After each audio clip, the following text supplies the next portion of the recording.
Hi, I'm Caroline Boris with the On the Record portion of the Rockbridge Report. Joining me today is Chris Billias, the newly elected Commonwealth Attorney for Rockbridge County. Thanks for being here, Chris. Thanks for having me, Caroline. So how's your first month been? It's been challenging. There's a lot of adjustments I've had to make, a lot of things that I've had to learn. It's been a steep learning curve. And I don't think you really appreciate, even though I was chief deputy in the office previously, all the responsibilities that go along with being the elected Commonwealth Attorney. And it's been a whirlwind of things. I think at this point I'm sort of getting to the point where I'm feeling I'm going down the hill rather than up the hill, but it's been very interesting and very exciting too. I'm very proud and happy to be elected to this office, and probably trying to overcompensate by doing as best I can to show the voters that they made the right choice. Have you made any changes in the office?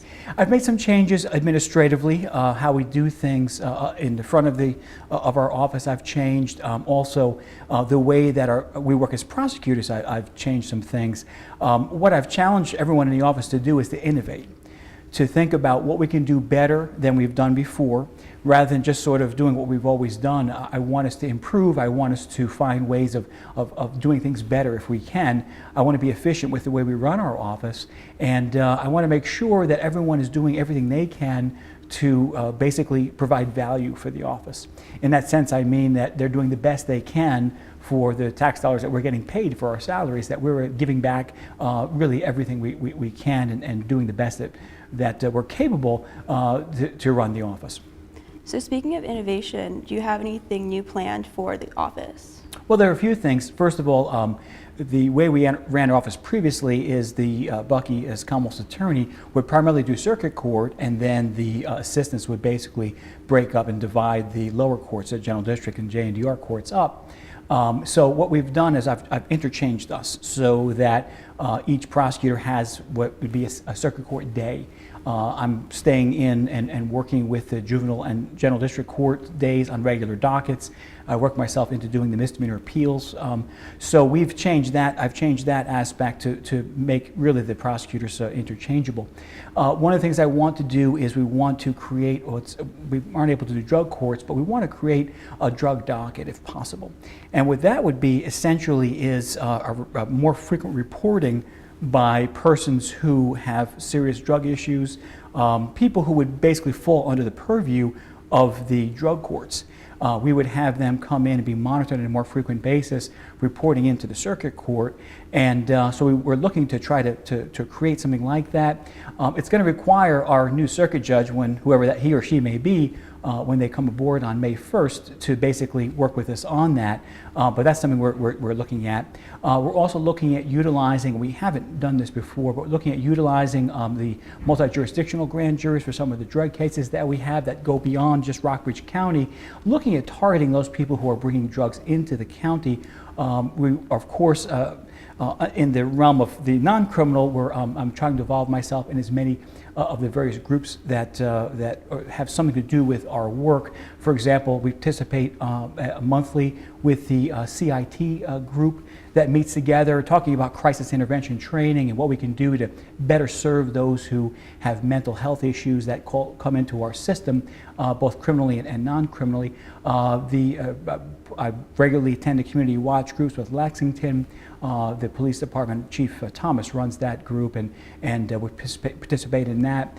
We participate in the VASEP meetings that we have quarterly, where we try to look at ways to utilize our programs that we have both in Blue Ridge Court Services and our VASEP programs to provide better services to people who, again, would need to come in the court view and would have to have follow-up. Would you say that drug-related crimes are a bigger issue in Rockbridge County?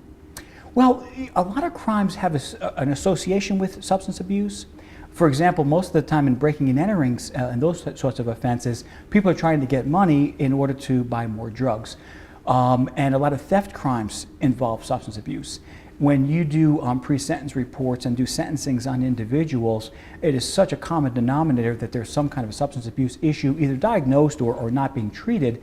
And so when you are able to quell the drug issues, a lot of the other crimes associated with drugs will also go down. So we want to make sure, it's really our largest problem in this area, to try to get a handle on it as best we can. We know we can't stop it. People are going to use drugs as long as they're habitual users. There's going to be a market for drugs. We want to try to make sure that people who go into the program have the best services available to try to help them so they don't stay in the system. And for those people who do go to prison, that when they come out they have options, viable options, and are able to try to readjust and not go back to the same things that brought them into the system in the first place. Right. And are there any other trends that you've noticed in crimes in Rockbridge County? Well, we have a very effective law enforcement groups here. The Sheriff's Office and our City Police Department, our State Police, the VMI Police Department, they really are very much on top of things. As things might trend, they keep me well informed. One of the things we do see, of course, is an increase in internet crimes. And I think it's just a function, really more than Rockbridge County, it's a function of our system and our, I think nationwide there's a real problem with these scammers. But certainly Rockbridge County is not immune from that. And so there's a lot of the internet crimes and scams. And beyond the internet, they make phone calls now. Because of the information available and accessible through the internet, they can target individuals. And they make calls saying that they're a relative who needs a bond.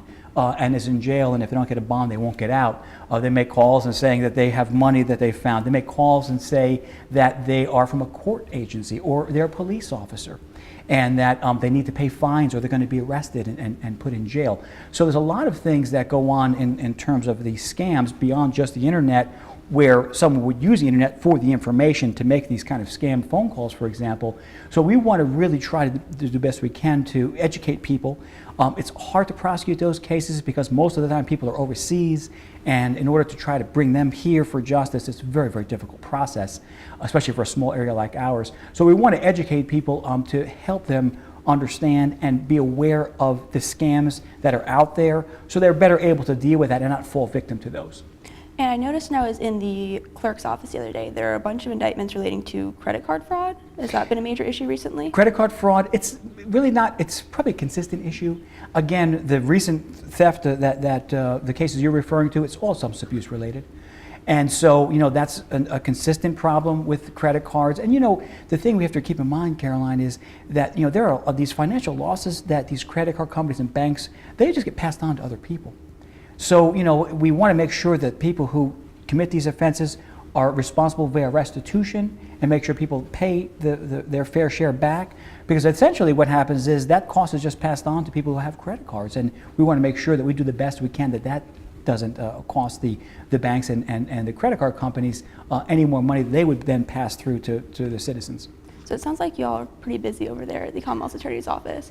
I know there was an Amber Alert issued the other day. Do y'all have anything to do with any of that? Not really. That's more for the guys, the boots on the ground guys. They're the ones that are out in the public and are keeping an eye and patrolling around. That doesn't really reach our office. Certainly I get the Amber Alerts and I'm aware of those, but it's not something that we directly are impacted by. Right. And do you have any news on the upcoming judge appointment for the presiding judge? I don't, unfortunately. That's working its way through the General Assembly. There, I think, are 8 viable candidates. Our local bar association said they're all qualified. So how that works out is up to the politicians, really. And do you think that the new judge will be willing to be helpful with your drug docket that you mentioned earlier, or do you think that'll be an issue that you might have to deal with? Well, hopefully they will be. I think that any judge that comes into office is going to try to do the best they can and want to do the best they can for the community. Their primary responsibility, of course, is community safety. So I think they'll do anything they can to help ensure that that happens.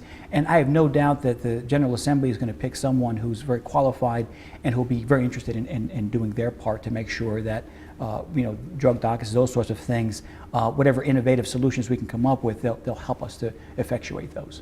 And is there anything big coming up in the courts? I know y'all aren't really in session until the 22nd again, so is there anything? Well, we've got some cases coming up. We have an abduction with the intent to defile coming up. That's a jury trial. That's a pretty big case. and it, pretty involved. We've got another case where it's a perjury. The case is a much bigger news situation in Roanoke because the gentleman is from there, but this gentleman was basically using women in the jail system, helping them pay their fines, and in our case, the allegations are that he lied under oath to assist a person to get her out on bond and to get her out from under her responsibilities with probation, and exchanging that for sexual favors. So that's an interesting case that's coming up also, that likely be a jury trial in May. So there's always, it never ends. I mean, there's always something, and there's a lot of interesting cases that are always floating through the system. And the things that affect bigger areas, they also come here. We won't get as many of them in Rockbridge County, but you get everything here, unfortunately. Sounds like it. Thank you so much for being here today. Really appreciate it. Caroline, thank you for your time today. This has Thanks for having us been here. the On the Record portion of the Rockbridge Report.